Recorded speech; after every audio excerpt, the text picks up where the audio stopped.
Welcome, and thank you for joining me at the cutting edge of cardiovascular science. I'm your host, John Cooke. I'm professor and chair of the Department of Cardiovascular Sciences here at Houston Methodist Research Institute. And today we're going to be talking about something really, I think you'll find really intriguing. And the question is COVID-19 an endotheliopathy? I'll be explaining that in a moment. But is endotheliopathy a cause of these many presentations that we're seeing of patients coming to the emergency room and in our hospitals with COVID-19 disease? As you well know, the patients that we see may often have respiratory problems, respiratory failure that requires intubation in the intensive care unit. Sometimes patients will present with a heart attack or with a stroke, or they may present with deep venous thrombosis, a blood clot in their leg. So many different manifestations of this disease, and we're starting to hear now about children who have inflammation of their heart, something we call Kawasaki's disease, coronary inflammation that can be life-threatening. To talk about what underlies these many different manifestations of COVID-19, I have two eminent professors from Boston University and from Texas A&M. I'll be introducing you to them in a moment. But let me start by laying out this hypothesis, this idea that all of these manifestations of COVID-19 may have a common underlying cause. Let me just go to the first slide there. Is COVID-19 an endotheliopathy? And you're seeing a familiar figure there. That's the SARS-CoV-2, the coronavirus, with its spike protein on the outside of the virus, and it's amplified in a much higher power view to the right. But that's what the virus looks like at a molecular level. It's a nanoparticle, essentially, and has these little spike proteins that allow it to get into cells. Initially, into the epithelial cells of your nose and your pharynx and your respiratory tree. But we're going to show you evidence that this virus also gets into your blood vessels. And a lot of the manifestations, a lot of the presentations of people, the symptoms that people have when they develop COVID-19 may be due to the fact that this virus is entering into the blood vessel through the endothelium. Well, what is the endothelium? Let me just take a moment to point out the structure of a normal blood vessel. You have on the outside of the blood vessel the adventitia. That's the fibrous coating, outside coating of the blood vessel. And then most of the vessel wall is composed of what's called the media, which is largely vascular smooth muscle cells. These smooth muscle cells can contract and close down the vessel. They can relax and open up the vessel. So their ability to contract and relax really controls the diameter of the blood vessel and the amount of blood flow that's going through that vessel. Now, invisible to the human eye, can only be seen by microscopy, is the endothelium. That's what we're going to be talking about today.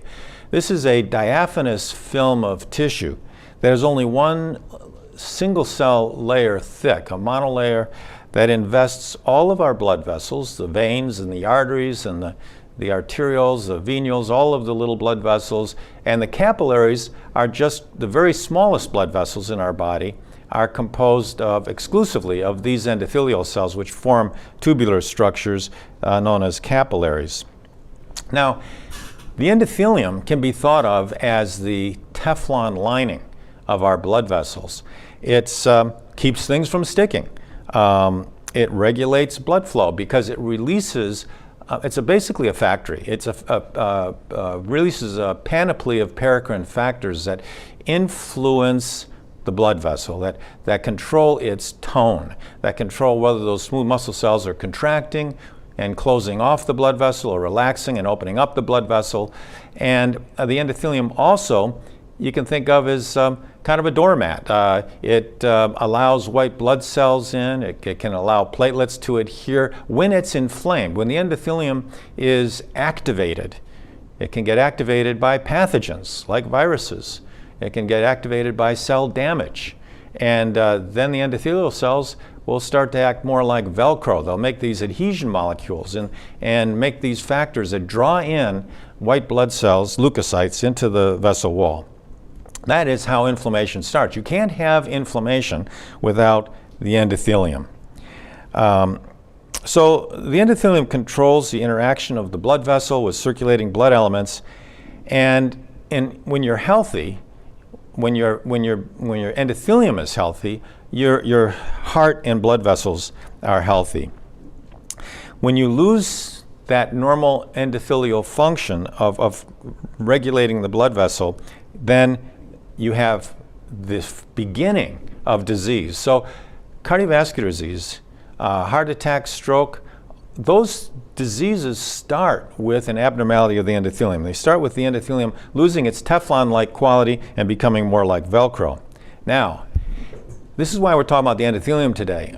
Paper in Lancet just a couple months ago, in April, mid-April, from Frank Gruchicka and colleagues, showed us that the virus, SARS-CoV-2 virus, is actually invading the endothelium. The lining of the blood vessel is being invaded. And in that left panel there with the green arrow, you see a blood vessel, and in the lumen of that blood vessel, a lot of white blood cells. The white blood cells are being welcomed into the vessel and then into the underlying tissue by the endothelium. The endothelium is making adhesion molecules that allow them to stick and enter. That's the first step in inflammation. Now that piece of tissue, which is magnified maybe 20 times, is from the lung of a person that died with COVID-19. And you can see that the inflammation that occurs, which is characteristic of the severe disease in the lung of patients with COVID-19, is shown by that arrow. That's the beginning of a severe inflammation. To the right of that is a blood vessel. And you can see dots around the blood vessel. Those dots are endothelial cells that are expressing a protein called caspase. And what that means is that those endothelial cells are hurting. They are undergoing apoptosis. So in response to something, the endothelial cells are starting to die. That's not good. That will cause inflammation and blood clotting, thrombosis. Now, in the next two panels, you see why those endothelial cells are behaving the way they are. And now we're using transmission electron microscopy to look very closely at one endothelial cell. Each of those panels, A and B, if you put 40 of those side by side, they would be, the actual width of what you're looking at would be the width of a human hair. So this is a magnification of thousands of times to get to see this one endothelial cell. And there's something in the endothelial cell that's shown by that green arrow. You see, if you look closely, there is a circle. And that circle is basically a virus, a viral particle. And if you look around, you see a lot more of those viral particles in that endothelial cell. So there's an aggregate of viral particles in the endothelial cell. So the SARS-CoV-2 is invading the vessel wall through the endothelium. Well, you can imagine what that might do. If the endothelium regulates the interaction of the vessel with circulating blood, and you've got the endothelial cells that are angry and hurt, inflamed, they're making adhesion molecules, well, things start to stick. And here you're looking at on the left of a subsegmental pulmonary artery. This is an artery, a small artery in the lung of a patient that died from COVID-19. And what you're seeing is something very abnormal. That's essentially a lot of blood clot in the vessel. This work was done by Maximilian Buha and his colleagues here in Houston. This is a Houston patient, unfortunately, that died from COVID-19. And you can see these thrombi in the vessel. These thrombi occur in the lungs, but they occur everywhere. You can see, and to the right of that, Dr. Buha and his colleagues are showing us that even in the testicular veins, there's thrombus. So these thrombi can occur everywhere. And may be causing the heart attack and the stroke and the deep venous thrombosis that are being seen in these patients. Here's another picture of a lung. I think this is from the paper that was in, the paper that was in New England Journal of Medicine recently. And you're looking at the lung of a patient who succumbed to COVID-19 on the left. So that's kind of a gross pathological view without much magnification. But that is basically a very abnormal looking lung. There's a lot of hemorrhage. There's a lot of fluid that shouldn't be there. These lungs weigh twice as much as a normal lung because they're full of fluid. And they're inflamed also, and there's also some hemorrhage. And on the right, you see a microscopy. Now, this is about a 20-40x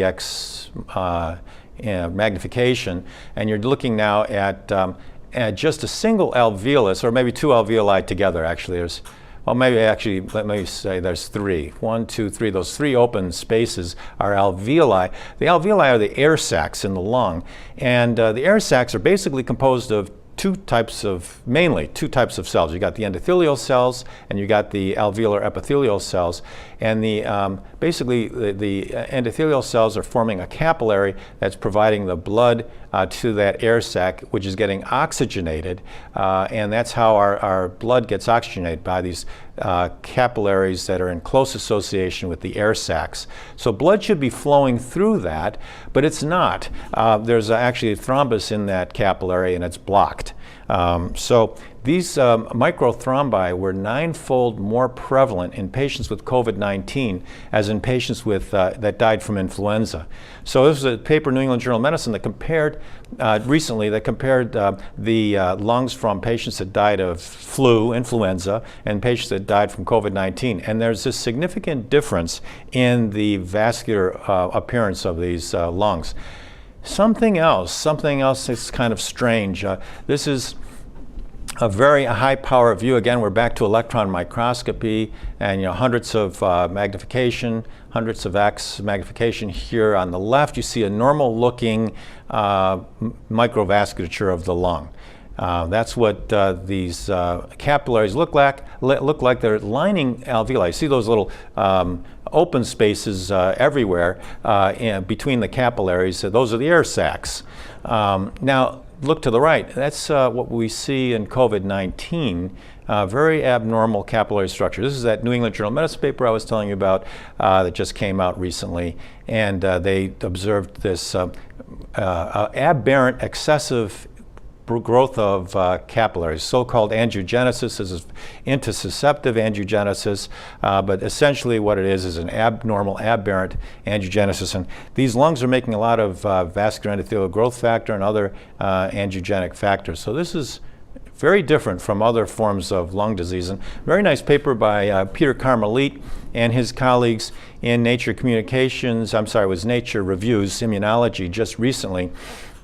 And this is kind of a nice summary of everything that I've shown you, and in a moment we're going to be discussing this with our experts. But let me point out on the left side of this figure is depicted by Dr. Carmelit the normal structure of the lung, the air sac. The alveoli is seen. It has a lot of open space. You see the epithelium of the air sac, and then next to it is a normal capillary. You see the endothelial cells lining that capillary and blood flowing, the red area flowing within that capillary.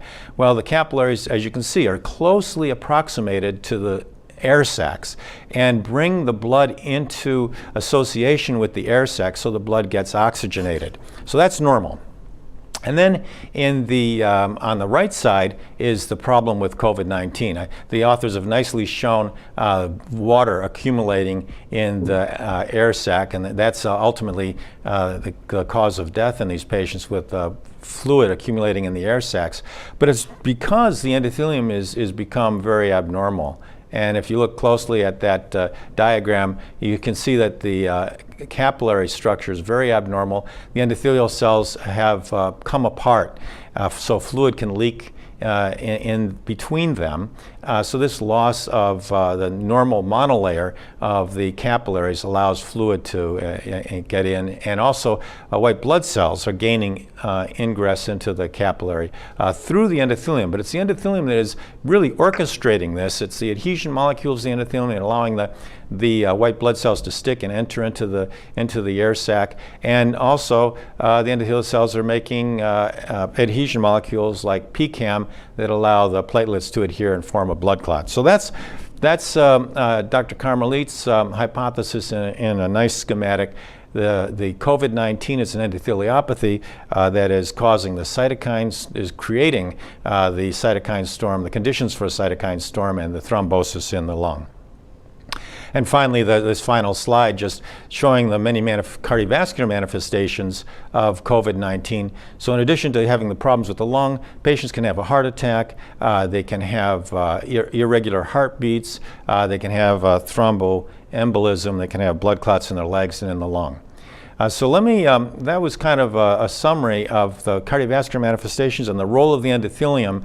And now I'd like our panelists to discuss this idea that is COVID-19 an endotheliopathy.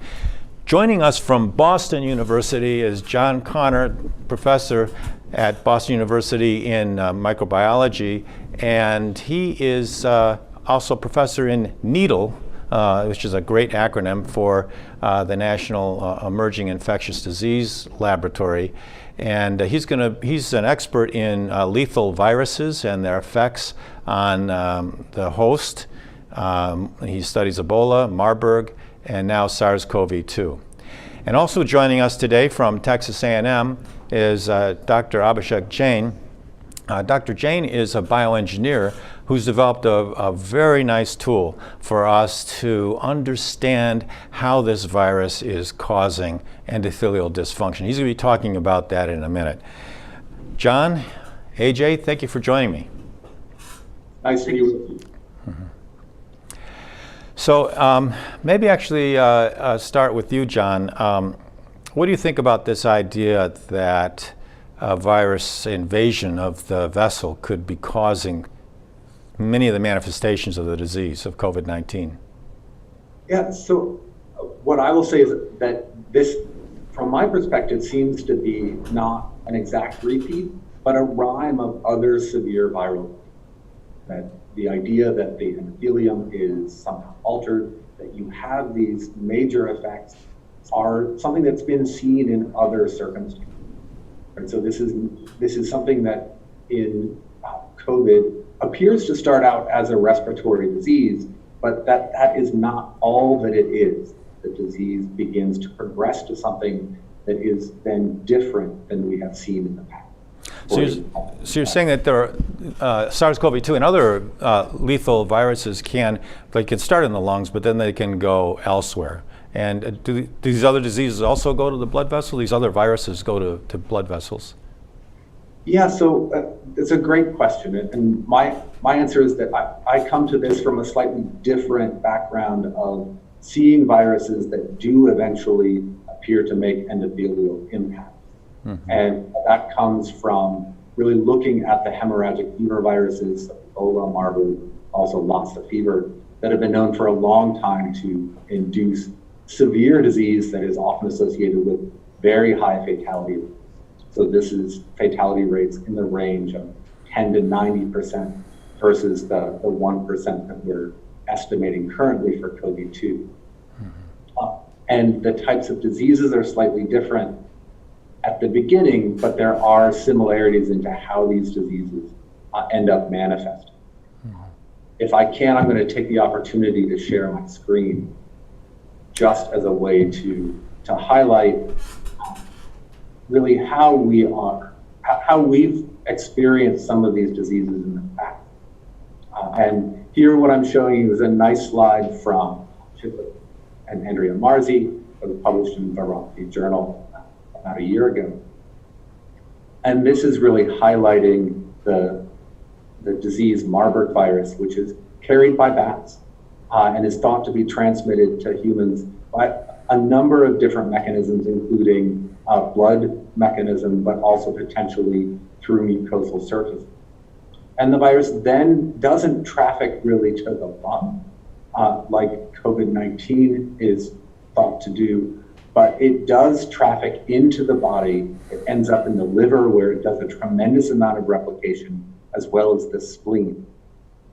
And while it's infecting these tissues, the disease is largely difficult to understand. You have general prodrome symptoms, you have fever, you have malaise, and it is not really until later times of infection when the virus begins to spill out of the liver, begins to spill out of the spleen into the blood and into other tissues such as the kidney, that you begin to get very severe effects. And some of the effects are quite notable, and in the one that I think is particularly interesting for this conversation is that there's a definite effect on the blood vessels, there's a definite effect on clot. You can see fibrin thrombus formation in these diseases. You can see definite changes to clotting, and you can see effects that are very similar in this disease to diffuse intravascular coagulopathy, DIC, and other very severe aspects of response to infection. So I showed you something having to do with Marburg virus disease, and then this slide is really just expanding that to say that in many of these severe viral diseases, you have a lot of the same types of symptoms. You have not only fever, but you have thrombocytopenia, you have lymphopenia, you have evidence of kidney infection, you have abnormal clotting, you have these fibrin deposits, you have some thrombus formation, and this is part and parcel of this very severe disease that we have in the past thought of as a disease that starts in the liver. And so if you really began to think about talking about loss of Marburg, you would begin to think about talking about severe liver infection. If you started talking about COVID-19 caused by SARS-CoV-2, you'd really be talking about a severe lung infection. But now that you're pointing out the nice aspects that you have in terms of what is happening in terms of the severe disease manifestations, the complications that are seen in COVID-19 and the complications that are seen in these other virus infections appear to be very similar. So you have a severe liver infection and a severe lung infection, but really some of the major complications appear to be overlapping. And so these diseases all appear to be collapsing on the same types of outcomes, and these outcomes appear to be associated with potential for endothelial invasion, which is known for Marburg, which is known for Lassa, and is now becoming more intensely studied for COVID-19, and raised the question really about whether COVID-19 has this endothelial invasion, and whether that aspect really triggers signaling, whether it triggers the types of cytokine upregulation and other stress responses that are then leading to these to the outcomes that you pointed out in patients. That was a nice overview, John. Thank you for that. You know, it occurred to me that while you were talking that in addition to the endothelial invasion by the virus, you do have a lot of inflammatory cytokines being produced by the leukocytes, and those inflammatory cytokines also affect the endothelium adversely, don't they? They certainly can. And I think one of the things that is really not well understood yet is how much you have a direct effect of viral infection of some of these endothelial cells that leads to damage, and how much there's consequence at a distance from upregulation of cytokines, the induction of a cytokine storm, perhaps due to lung infection, that then gets spread throughout the body and causes these secondary effects that are still very severe.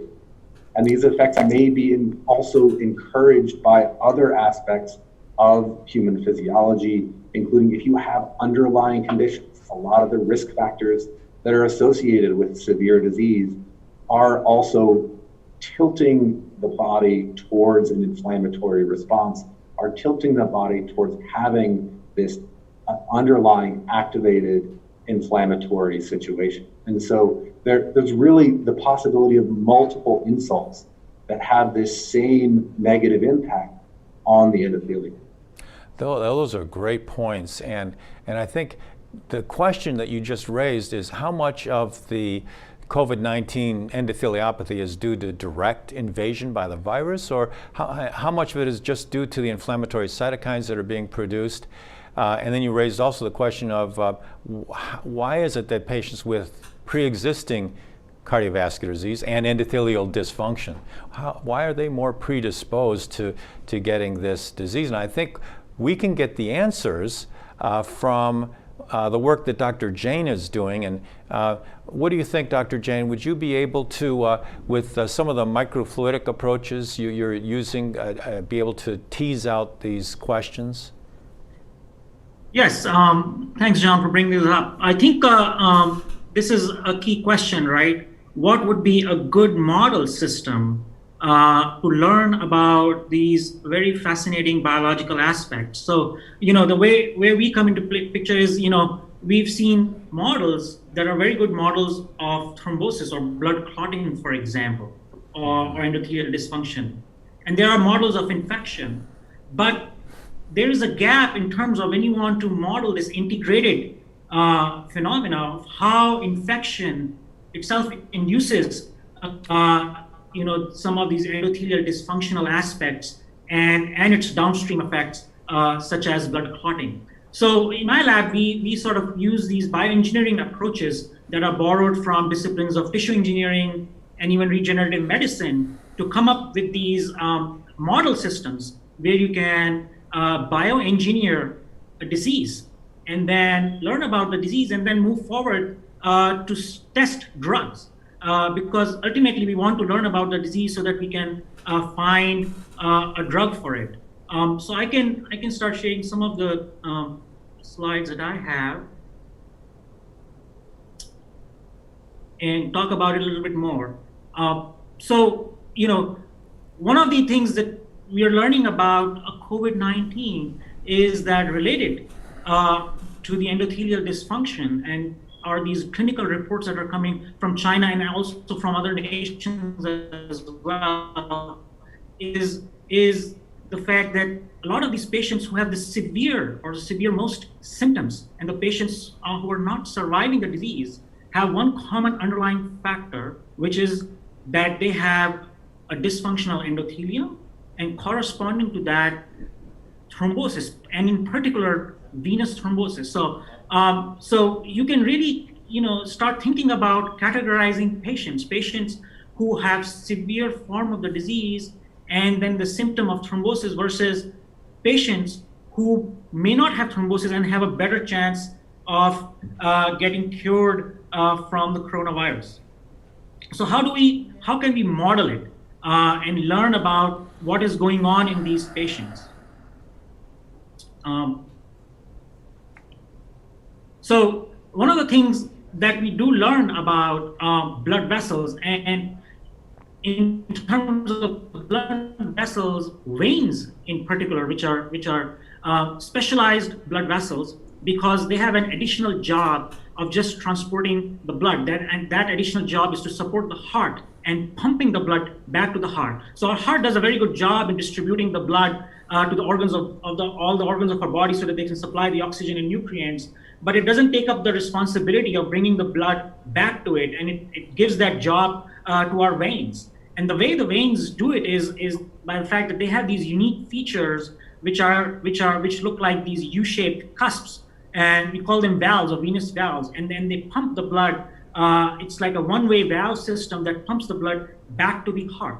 And what has been known for actually decades is that in venous thrombosis, in the blood clots that forms in these veins, it's the site of the cusps where the thrombus formed and sticks, and it grows, and then it breaks apart, and then it go into the lungs, and what we call it as pulmonary thromboembolism. So these sites are of interest. And we can now start asking these questions. Do veins in particular, or these venous cusps in particular, have a role in COVID-19 induced endothelitis or endothelial dysfunction and the clots that we observe? So one of the ways you can study it is obviously using animal models, but our approach is to see if we can actually bioengineer a vein and then look into aspects of the disease. So what we have done in my lab is we have created these miniaturized USB card-sized sticks that look like a human vein. And it contains the architecture of the vein, meaning it contains the cusps of the vein. And you can see in this video is that you can make these designs and you can actually run blood through that and reproduce some of the unique hemodynamics or the fluid mechanics of the blood that you would expect in a vein. Now, blood is a very interesting organ. It communicates with the endothelial cells, but blood is the only fluid organ, or one of the only fluid organs in our body. So the fluid mechanics of the blood also has a role to play in how the disease manifests itself into the clotting. And if we hypothesize that the cusps are also involved, then we can extend our hypothesis to suggest that maybe the hemodynamics or the unique blood flow that passes through these cusps may also have a role to play in making these endothelial cells, sicker than usual, and then causing DVT that you see in these DVT patients. You might want to put it into slideshow mode, AJ. That'll allow you. Oh, you did. Very good. We can see it. Can you see it now? Yes. Yeah. So so this is another movie that you see here, where what we are showing is that you can actually endothelialize these venous structures, these microfluidic venous structures. Now, this is of particular advantage because what it allows us is a bottoms-up approach, where we can create complexity from simplicity, and you can actually pick the endothelial cells that are most biologically relevant. So, for example, in this particular case, what you see here are endothelial cells that are taken from the patients and then seeded into the device. So you can learn with a very high specificity what is happening away and venous endothelitis as well as the blood clotting. So AJ, what is your device made? We were looking at something that looked like a vein. It's not a vein, it's a model of a vein. Tell us what that was composed of, that structure. So yeah, so we leverage several different biomaterials to create the scaffold that serve as a source of, that have the same mechanical properties essentially as the adventitia that you showed in your image. So it's a synthetic material called polydimethylsiloxane, PDMS, which is very popularly known as that makes the cavity. And then we can line the extracellular matrix that is basically composed of collagen, laminin, and some other extracellular matrix proteins. So you can line them up so that you can create the extracellular matrix that you would see in a blood vessel. And then you can actually line up the endothelial cells. So being a bottoms-up approach, we are constructing the venous organ bottoms-up by putting all the components that are needed to make the basic structure of the vein. And you can add more components as needed. So it's a modeling system. So you could add more components when you have to ask more complex questions, as well as when it's needed. But in the context of learning about the endothelium, it contains the extracellular matrix as well as the endothelial cells. So you've created a space, you've created a structure that looks like a vein with valves, and it also is a place that endothelial cells can grow, and these cells are alive, correct? They're able to respond to the fluid that you're flowing through them. I guess the fluid is some sort of medium that keeps the cells alive, is that correct? Yes, so Absolutely. So, the medium that we flow when we are culturing the endothelial cells is a media that mimics that contains all the nutrients that are needed for these living endothelial cells to grow. So these are living endothelial cells with the same media that you would culture cells on a dish, for example. And then once you have the lumen form, then you can replace media by blood or blood components as you need be. So as you see in the next picture is now that we have a venous structure formed, and what you see in green are the junctions, are the tight junctions of the endothelial cells, these are the hallmark marker of endothelial cells, that they form an intact monolayer all over the device, including the cusp region. Now you have a vein system where you can now perfuse not just media but also whole blood. So AJ, this must be confocal microscopy. You're looking at immunohistochemistry. You're looking at staining of the endothelial cells. Those are endothelial cells that are you see in green outline apparently, and this is a slice through confocal microscopy slice through your structure. Yes, so this is basically taking several confocal microscope images and constructing it into the 3D. So what you're seeing is this whole structure, which was imaged through the confocal microscope. Great.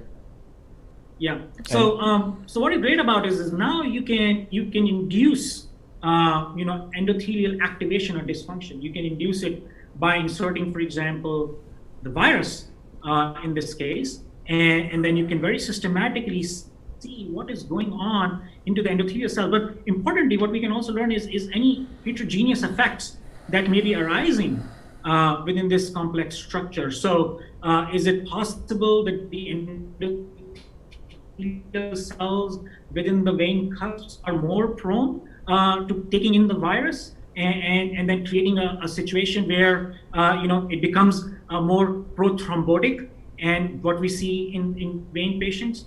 Or perhaps is there any other region, maybe in the lung, there are maybe other conditions which may lead to these endothelial cells to become activated. So these are things, some of these questions we can ask.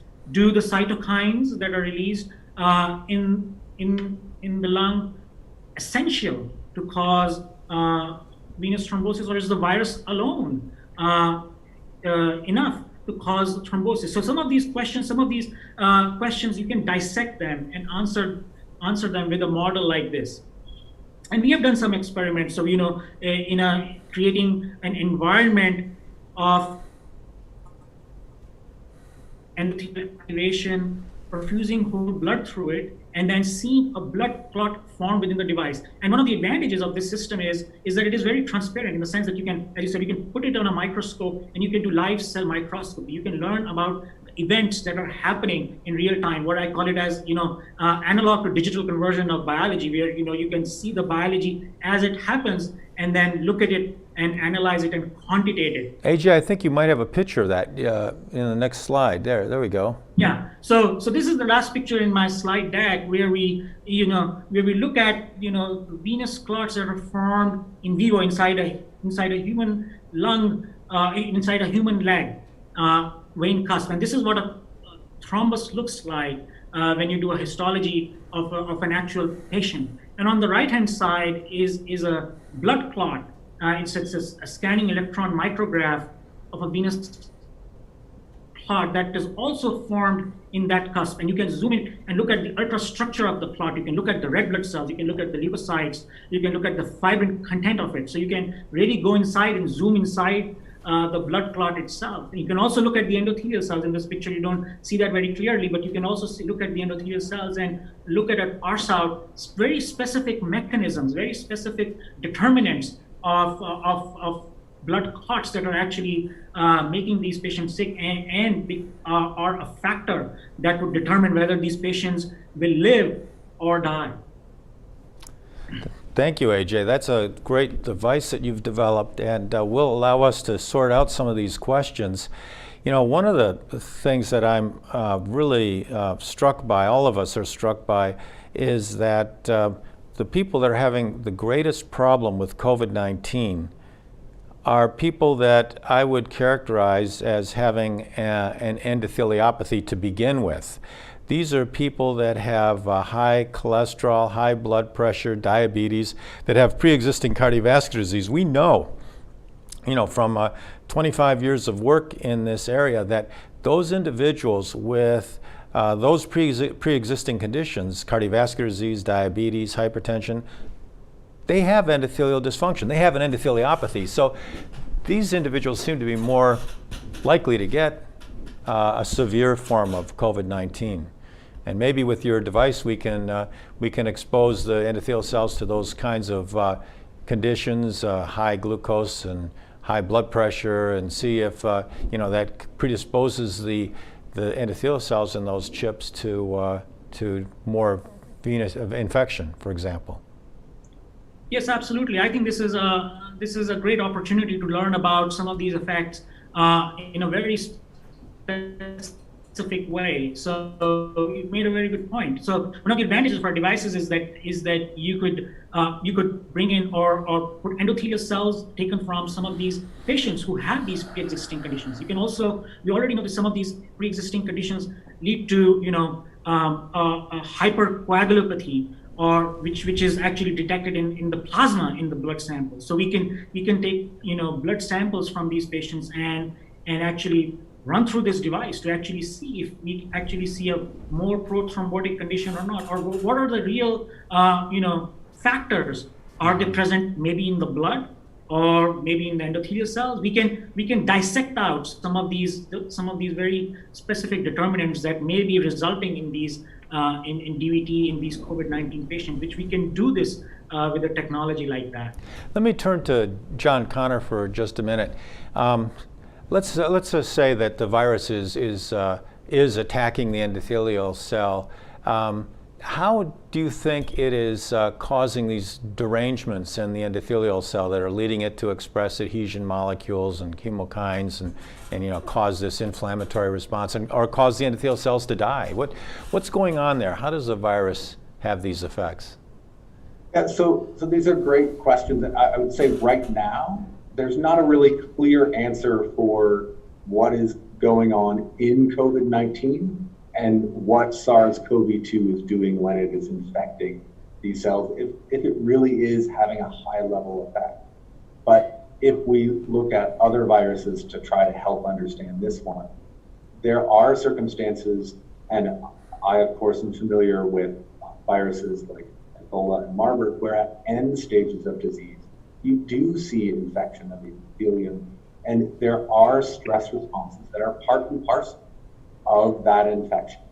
And in the endothelial cells, often this does lead to the induction of transcriptional responses that lead to the translation of a lot of these ICANS, PCANs, where you can also see changes to clotting factors and what clotting factors are then expressed. Mm-hmm. And it's these mechanisms that are potentially what are contributing to what's going on in COVID-19. And it's something that I think has been very complicated to understand in other viral diseases.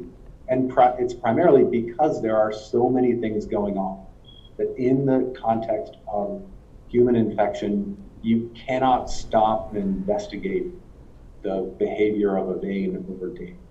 Even in the context of an animal model of that same disease, it's very difficult to pull that apart. And so what Dr. Jain is referring to and what he's developed gives us a lot of additional ability to ask questions, to ask specifically in cells that are already in this architecture where we can incubate them in a fluid that is very similar to the pathological circumstance. Is it virus infection directly? Because that's possible that it's the virus itself that gets in. The virus deploys a number of proteins that both induce stress responses and some that block cell stress responses. And what the ultimate consequence of that is really difficult to say a priori, and is something that you have to really look at on a small scale basis and on ideally a cell by cell basis to really understand the heterogeneity of that response. It may not be the initially infected cell. it could be that bystanders to those initially infected cells are actually what are giving rise to some of these pathological responses. So there are proteins that are expressed on the infected cells that signal in a paracrine manner to either direct neighboring cells or more distant set of cells that begin to send this danger signal, that begin to start this inflammation, and that starts off a cascade. Or if this is happening in a context where there's already some inflammation, that can really push a system that's already on a knife edge over into frank pathology that is harmful. Yeah. You know, you mentioned something interesting, and that is that the virus itself could interfere with the viral proteins, could interfere with the cell response. And I came across an article just recently about ORF3, one of the viral proteins that alters the immune response of the cell. Is this something that you see with the other hemorrhagic fever viruses, Ebola and Marburg? And so absolutely. I mean, one of the things that is very clear about viruses that cause human disease is that all of them have developed ways to interfere with the host response. And this is probably not that surprising. Viruses have been trying to attack people as essentially a source of food for years. And there's been evolution. Our systems have evolved to try to defend against those infections, so that cells that encounter a virus try to not be chunked, try to not be very easily infected. And what that leads to is the fact that our cells have a very highly evolved, it's a very complex immune response, natural innate immune response to viral infection. And viruses, of course, have figured out ways to throw a monkey wrench in that response. And in the context of infection, in the case of SARS-CoV-2, there are a lot of experiments that were done for SARS-CoV-1 that caused an outbreak in 2003 and 2004 that have begun to tear apart these individual proteins. ORF3 is certainly one. There are a bunch of proteins that are thought to have antagonistic effects on the host response. And so it could be what you mentioned, it could be a confluence of multiple different proteins that are interfering with the host response that may not be doing so perfect. Like, this is a virus that appears to evolve to replicate bats. There's evidence that there has been some genetic material that has been adopted from pangolins. And so it's not the case that this is the perfectly evolved virus for humans. And so some of the interactions that happen may be pathogenic precisely because of that, because the interactions are happening in a way where a very severe response is started, and that it's not necessarily something that was planned either by the host or by the Interesting. You know, we're coming to the end of our time. In the few minutes that are remaining, I would like to talk about something that's more hopeful, and that is how we can use this knowledge that we've gained from the entire scientific community, working very hard on this problem night and day. How can we use this knowledge to start to develop some new therapies? Should we, maybe I'll ask Dr. Jain this question, should we start to think about endothelial targeted therapies? If COVID-19 is an endotheliopathy, what do you think about that? How could we develop some endothelial targeted therapies to give people a better chance? Yeah, I think that's a great question. I think if you look at endothelial targeting drugs, our model systems that we have, or bioengineered systems that we have, are very well suited to learn about some of these very specific therapies. So, take statins, for example. I mean, there is a lot of literature that we know of about these class of drugs that are already there in the clinic, and we can ask whether prescribing statins, for example, could be helpful to these patients. And we can test this hypothesis using some of these model tools that we now have developed, we can very specifically, for example, expose these endothelial cells to some of these anti-endothelial drugs like statins, and then, just compare two groups, one where you can do a treatment, one with the treatment, and find out if indeed you could have an effect. And not just the effect on the endothelial cells, and then also look at the effects on the functional consequences, for example, blood clots. And statins is just one example. I think there are many new other targets that we can first learn from the endothelial cells. If we can learn how they enter and they make entry into the cells, we can find these targets. Then we can identify very specific strategies that we can test through these platforms. Mm-hmm. Yeah, we do know a lot about how to improve endothelial function. You mentioned statins, and we know that statins do improve endothelial function. So too do ACE inhibitors, angiotensin converting enzyme inhibitors and angiotensin receptor blockers. There are some accumulating data that statins and ACE inhibitors may be protective in this condition. Other drugs that might be useful would be drugs that treat diabetes, metformin, and other drugs that improve insulin sensitivity.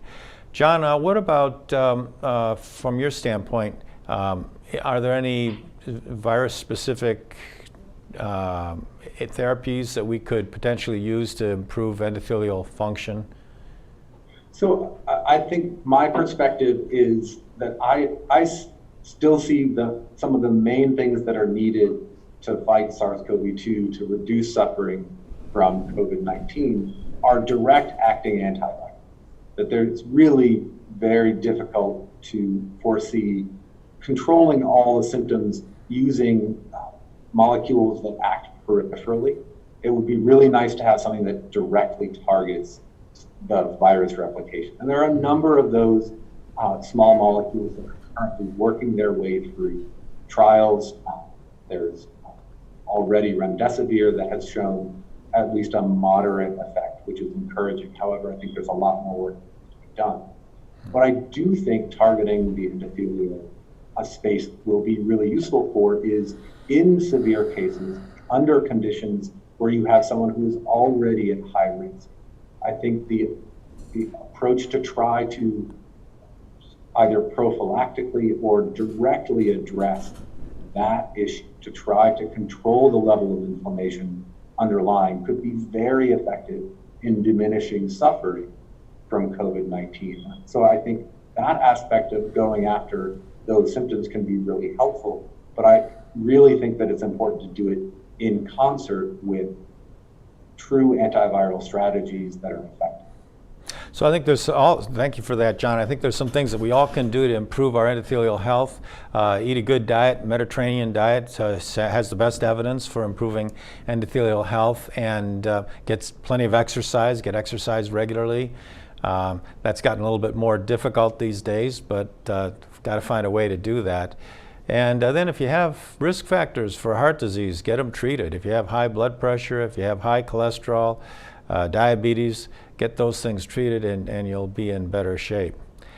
Well, gentlemen, thank you so much for joining me at the cutting edge of cardiovascular sciences today. It was really a fun discussion. I learned a lot listening to you, and I look forward to working with you in the future.